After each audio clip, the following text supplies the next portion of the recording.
Hey everyone, welcome back. Ready for another deep dive. Today, we're looking at this super interesting conversation between William L. Weaver and Google Gemini Advanced. Yeah, this one's a real head-scratcher. Lots to unpack here about how AI learns. Especially all the challenges that come with it, right? Definitely, like this whole thing they call the stability plasticity Ooh. dilemma. Oh yeah, how AI keeps what it already knows while still, learning new stuff. Exactly. It's this constant balancing act, like how do you add new information without just wiping out everything you already learned? Kind of like trying to fit new clothes into an already packed suitcase. Perfect analogy. And get this, it's not just an AI problem. Oh really? Yeah, we see it in how societies change and even in our own minds. Wow. Okay, I'm intrigued. So where should we start? Well, I think the heart of it is this new Gemini Advanced 1.5 Pro. Yeah, that new upgrade's pretty wild. A million token context window. Crazy, right? It can remember a ton of information, like an entire library's worth. So it can understand and respond to even more complex requests. Exactly. Plus, they've seriously boosted its logic and coding skills. It's like it's becoming this super brainiac, learning from every conversation. That's a great way to put it. It's actually similar to how Google Knoll worked. Remember that? Vaguely, yeah. Didn't that pull knowledge from a bunch of users? It did, but Knoll was based on articles, right? Like users writing and editing. Oh, yeah, so that's different from Gemini. Big time. Yeah. Gemini's all about dynamic conversations and pulling info from a ton of sources. So it's learning on the fly, constantly adapting. Exactly. It's all thanks to these powerful learning algorithms. Okay, break it down for me. Learning algorithms. They're basically the brains behind how AI actually learns. They take in tons of data and use it to, constantly improve the AI's performance. So it's like teaching a computer how to learn. Exactly. And this is where it gets really cool, especially when you think about the 2024 Nobel Prize in Physics. Wait, what does that have to do with AI? Well, the prize went to the folks who pioneered hot field networks. Oh yeah, those were groundbreaking for AI back then. But what's the connection to all this? Both hot field networks and these massive language models like Gemini, they both have a limited capacity for information. So they have to figure out what to keep and what to let go of as they learn. Exactly. It's that stability plasticity dilemma popping up again. Wait, so even these super advanced AIs have limits? They're powerful, but they're not magic. Just like our brains, they can only hold so much. And that's the challenge, figuring out how AI keeps learning without losing important knowledge along the way. Oh, I see where you're going with this. It's like that game, where you whisper a phrase around a circle and it totally changes by the end. Haha, yeah, that's a perfect way to think about it. It's called catastrophic forgetting. Catastrophic forgetting. That sounds ominous. It is. It's one of the biggest hurdles in AI research right now. So how do they combat this forgetting problem? Do they just keep cramming in more info and hope for the best? No, not quite. Researchers are developing some really cool techniques to tackle it, like something called regularization. Regularization, huh? What's that? It's kind of like setting boundaries for how much the AI's internal parameters can change.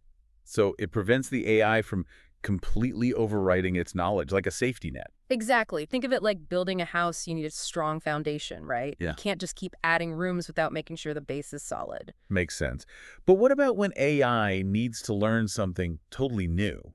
How does it, make space without forgetting the old stuff? Well, that's where they use techniques like replay methods come in. Replay method. Yeah, it's like giving the AI a refresher course on, older information. So basically like reviewing your notes before a big exam. Exactly. It helps reinforce those older memories and prevents them from being, completely overwritten.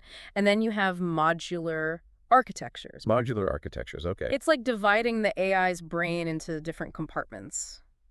So instead of one giant storage space for everything, it's more like organized. Exactly. It's like having separate folders for different subjects on your computer. That way learning new stuff in one area is less likely to interfere with what's already stored in another. Yeah, that makes a lot more sense than just cramming everything together. Mm. But let's go back to William and Gemini for a sec. Mm-hmm. William made this really interesting point about AI learning and how societies change. What was that all about? Yeah, that's where things get really deep. He was talking about how societies, just like AI, have to balance stability and plasticity. So like sticking with traditions versus being open to new ideas, new ways of doing things. You got it. William pointed out that conservatism often emphasizes stability, like, preserving traditions and established structures. And liberalism is more about plasticity. Exactly, being open to change and progress. Like that saying, the only constant is change. Exactly. And both stability and plasticity are essential for a healthy society. Too much stability, can lead to stagnation. But too much plasticity, well, it can lead to chaos. So it's about finding that sweet spot, just like with AI. Absolutely. Think about the printing press, for example. The printing press. Yeah, it revolutionized how we share information. But, it also shook things up socially and politically. Yeah, it's hard to imagine our world without it now, but back then, wow, must have caused some major shifts. It's a perfect example of how, navigating this tension between stability and plasticity can be tough, but it ultimately leads to progress, innovation, and it's a tension that we see, reflected in the development of AI as well. It's like AI is holding up a mirror to, like, our own societal challenges. Exactly. And that's what makes this conversation between William and Gemini so fascinating. It's not just about the technical stuff, it's about what AI can teach us about ourselves, Yeah, about how we navigate change. that's a pretty mind-blowing thought.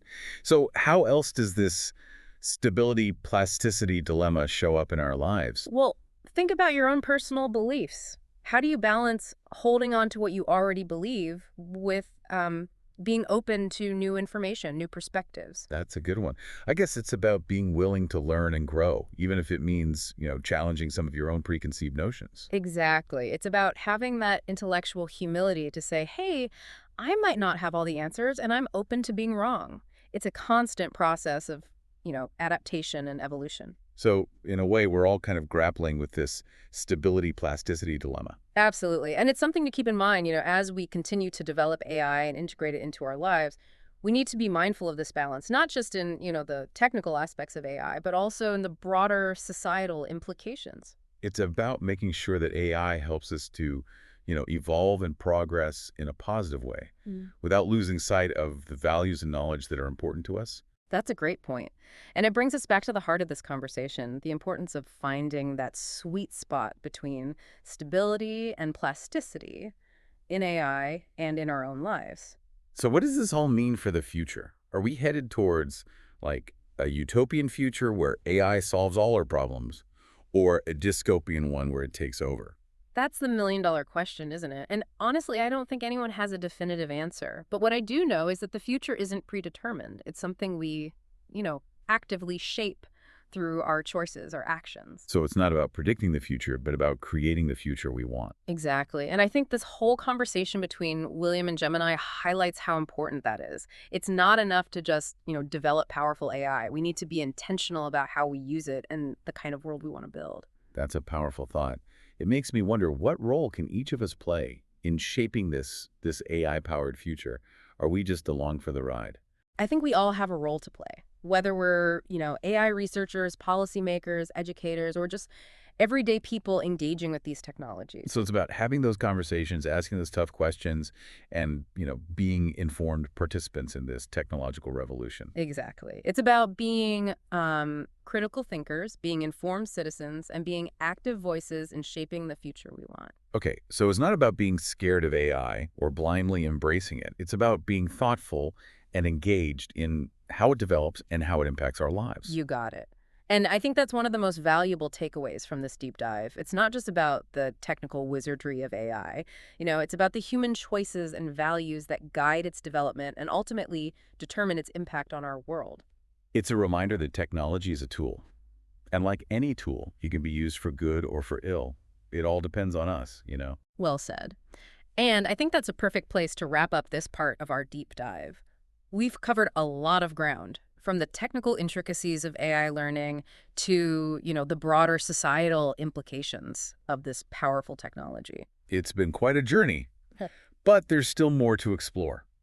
In our final part, we'll delve deeper into some specific examples of, how the stability-plasticity dilemma is playing out in different areas of society, and what it all means for the future of human intelligence. So stay tuned, because things are about to get even more interesting. Okay, so we're back, ready to wrap up this deep dive into AI and this whole stability plasticity thing. Yeah, it's pretty wild how this one concept pops up everywhere, you know? It really is. Like we were talking about how societies have to balance stability and change. Yeah. But what about other areas like Like education. education? Yeah, it's always been about passing on knowledge. Yeah. But, with AI changing so fast, what does that even mean anymore? Right.